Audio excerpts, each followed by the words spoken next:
নাম এখানে উচ্চারণ হয় নাই, ঠিক আছে, কিন্তু 2006-এ বিএনপির মনোনয়ন কিন্তু চৌধুরী আশরাফুল বারী নোমান ভাই পেয়েছিলেন, ধানের শীষ মনোনয়ন পেয়েছিলেন।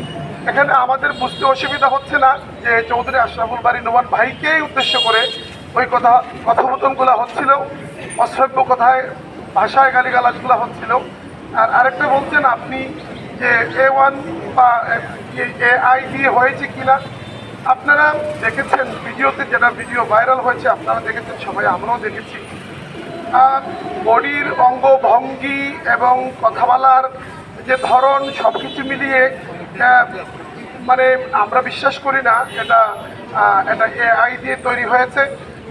আর যদি কেউ মনে করে এটা AI দিয়ে তৈরি হয়েছে, সেটা তাদের দায়িত্ব, তারা সেটা প্রমাণ করবে। কিন্তু আমরা গণ অধিকার পরিষদ যারা করি বা গণ অধিকার পরিষদের দায়িত্বে আছি, সাধারণ মানুষের প্রতিনিধিত্ব করার চেষ্টা করতেছি।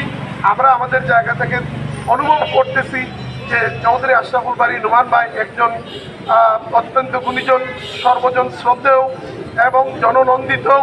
এলাকার মানুষ তাকে পছন্দ করে এবং তার এই পছন্দকে ঈর্ষান্বিত হয়ে এই বক্তব্যগুলা বিভিন্ন গণমাধ্যমে ভাইরাল হয়েছে। প্রত্যেকটি দল, আমরা যারা বর্তমানে আছি সেই দলগুলো আমরা জুলাই আন্দোলনের সাথে একত্রে কাঁধে কাঁধ মিলিয়ে কাজ করেছি।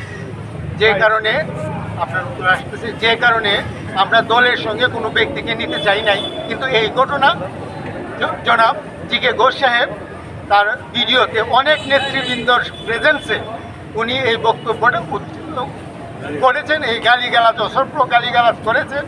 এবং এই গালিগালাজের মধ্যে তাই এই কথা উল্লেখ করেছেন যে চৌধুরী আশরাফুল বারী নোমান সাহেবকে জনাব বেগম খালেদা জিয়া ওনাকে দানের শীষ দিয়েছিলেন, তাইনের বাইকে স্বতন্ত্র প্রার্থী দাঁড় করিয়েছিলেন।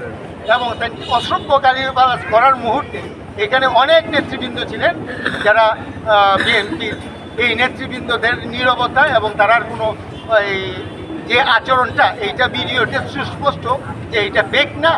এবং গতকালকে পূর্ব পর্যন্ত ফেক না এরকম কোনো কিছু আমরা ভিডিওতে পাই নাই। এবং অদ্য পর্যন্ত ওনার থেকে যে এইটা ফেক ভিডিও, আমরা এটা ভুলভাবে প্রচার হয়েছে, এই ব্যাপারেও গণ অধিকার বা জনাব চৌধুরী আশরাফুল বারীকে কোনো বক্তব্য ওনার থেকে পাই নাই। সুতরাং এই বিরোধটা ব্যক্তি জি.কে. ঘোষের বিরুদ্ধে, আমরা কোনো দলের বিরুদ্ধে নিতে চাই নাই, বিধায় আমরা ওই জিনিসটা নাম জানি না। কতিপয় রাজনৈতিক ব্যক্তি 17 শহীদদের পুণ্যভূমি হবিগঞ্জে আবারও নৈতিকতা বিবর্জিত উপরাজনীতি চর্চা করে যাচ্ছেন।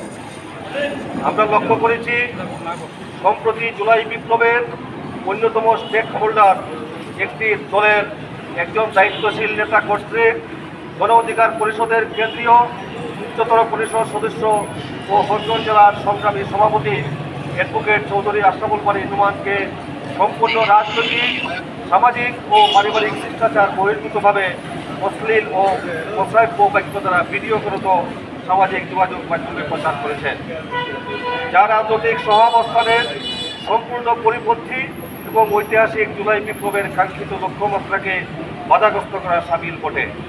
আমরা গণ অধিকার পরিষদ হবিগঞ্জ জেলা উক্ত কথিত ঘটনার তীব্র নিন্দা ও প্রতিবাদ জানাচ্ছি।